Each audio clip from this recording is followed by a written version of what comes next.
എല്ലാവർക്കും നമസ്കാരം. ദേവീസ് ബ്ലോഗിലേക്ക് സ്വാഗതം. ഇന്ന് ഞാൻ ഉണ്ടാക്കുന്നത് കൊഴുവ, നത്തോലി എന്ന് പറയും ചിലർ, ഇവിടെയൊക്കെ കൊഴുവ എന്ന് പറയണേ. ഈ കൊഴുവ കൊണ്ട് നമ്മൾ പീര വറ്റിക്കണം. പീര വറ്റിക്കാൻ പോവാണ്. കുറച്ച് കൊഴുവ മതി, ഇവിടെ കുറച്ച് പേരെ ഉള്ളൂ. എന്നാലും കുറച്ച് കൊഴുവ എടുത്തിട്ടാണ്, എല്ലാവർക്കും ഇത് ഇഷ്ടവുമല്ല. അപ്പോൾ കുറച്ച് വറക്കാനെടുത്തു, കുറച്ച് പീര വറ്റിക്കാനായിട്ട്. അതിന് വേണ്ട സാധനങ്ങൾ: ചുമന്നുള്ളിയാണ് കേട്ടോ വേണ്ടത്. സവാള കൊള്ളൂല.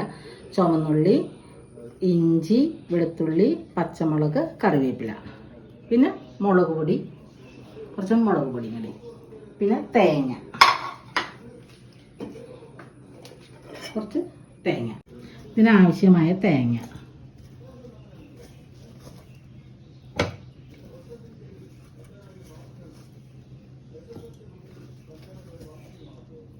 കുറച്ചെടുക്കുന്നുള്ളൂ, കുറച്ച് നാളികേരം, പിന്നെ വെളുത്തുള്ളി, ഇഞ്ചി, പച്ചമുളകൊന്ന് ഒടിച്ച് ഇടാം. മുളക് പൊടി അധികം ചേർക്കില്ല ഇതിൽ. പിന്നെ ചുവന്നുള്ളി നല്ല ഇഷ്ടമായി ചേർത്താൽ നല്ലതാണ് കേട്ടോ, സ്വാദുണ്ട്. പിന്നെ കുറച്ച് കറിവേപ്പില, കുറച്ച് മുളക് പൊടി കേട്ടോ. പച്ചമുളകാണ് എരിവിന് ചേർക്കണത്. മുളക് പൊടി കുറച്ച് മതി. കുറച്ച് മഞ്ഞൾപ്പൊടി, ഇതിനാവശ്യമായ മഞ്ഞൾപ്പൊടി. എന്നിട്ട് ഇത് ഞാൻ കൊണ്ടുപോയി ചതച്ചിട്ട് വരാം. നമ്മൾ അവിയലിനൊക്കെ ചതയ്ക്കില്ലേ, ആ പരുവം മതി കേട്ടോ. ഇത് അരയാനൊന്നും പാടില്ല. അതൊക്കെ ഒന്ന് ചതച്ചെടുക്കാം. ഇതിൽ ചതച്ചെടുക്കുക. പിന്നെ ഒരു കഷ്ണം കുടംപുളി വേണം കേട്ടോ.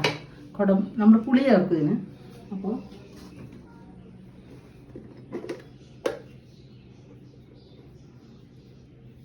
ഇത്രയും പുളി മതി. ഇത് നല്ലോണം കഴുകി ഒന്ന് ചതച്ച് ഇതിലിടും. അപ്പോൾ പുളി ഇറങ്ങിക്കോളും. അതിനുള്ള പുളി മതി. നമുക്ക് കുടംപുളി വേണം. ആ കുടംപുളി നല്ലോണം കഴുകിയതാണ്.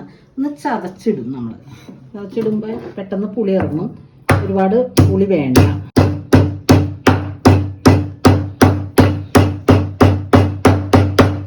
ഒരുപാട് പുളി വേണ്ട, ഒരു കഷ്ണം പുളി മതി.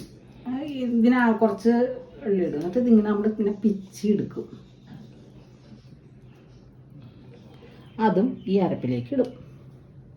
ഇനി നമുക്കത് എങ്ങനെ ചെയ്യണേന്ന് നോക്കാം. ഇത് കഴുകി വച്ചേക്കണേ കൊഴുവ എങ്ങനെ ഇട്ടു.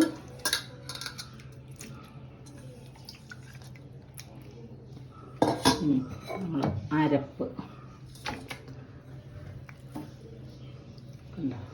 അരപ്പ് ഇട്ടു. ആവശ്യത്തിനുള്ള ഉപ്പ്,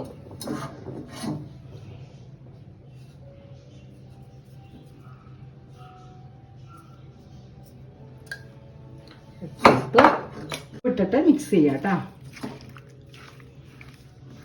ഉപ്പും പുളിയും മുളകും എല്ലാം ചേർത്ത്. പിന്നെ ഇതിൽ വെള്ളം ഉണ്ടാവും. ഇത് തിളയ്ക്കുമ്പോൾ കുറച്ച് വെള്ളം ഇറങ്ങും. ആ വെള്ളം മതി. പിന്നെ ജാറ് കഴുകിയ വെള്ളം ഇത്തിരി ഒഴിക്കാം. കുറച്ച് വെള്ളം മതി. ഇത് തിളയ്ക്കുമ്പോൾ വെള്ളം ഇറങ്ങും. മീനിൽ വെള്ളം ഉണ്ടല്ലോ.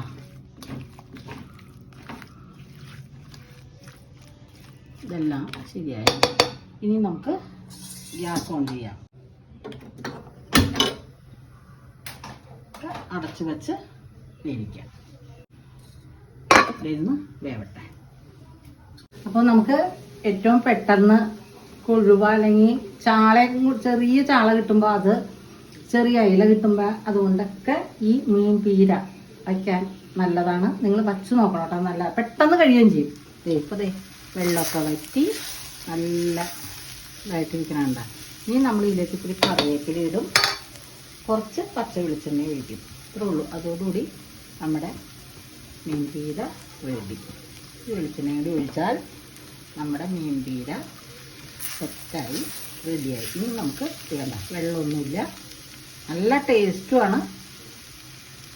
ഇങ്ങനെ ഉണ്ടാക്കി കഴിഞ്ഞാൽ ഞാൻ തീ ഓഫ് ചെയ്യാം. പെട്ടെന്നാവും. ഒരു 10 മിനിറ്റ് മതി. എല്ലാം റെഡിയാക്കിയിട്ട് വെച്ച് കഴിഞ്ഞാൽ 10 മിനിറ്റ് കൊണ്ട് ആവും. നമുക്ക് ഇനി വെളിച്ചെണ്ണ ഒഴിച്ചു അടച്ചു വയ്ക്കാം. കഴിക്കാനാവുമ്പോൾ എടുക്കാം.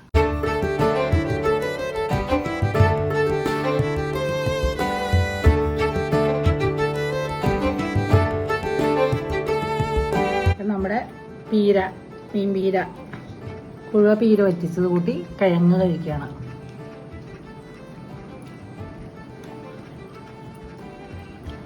നല്ല ടേസ്റ്റ് ഉണ്ട്. അപ്പോൾ ഇതുമാതിരി കുഴുവ കിട്ടുമ്പോൾ, കുഴുവ അല്ലെങ്കിൽ ചെറിയ ചാള, ചെറിയ അയിലൊക്കെ കിട്ടുമ്പോൾ ഇതുമാതിരി ചെയ്യാം.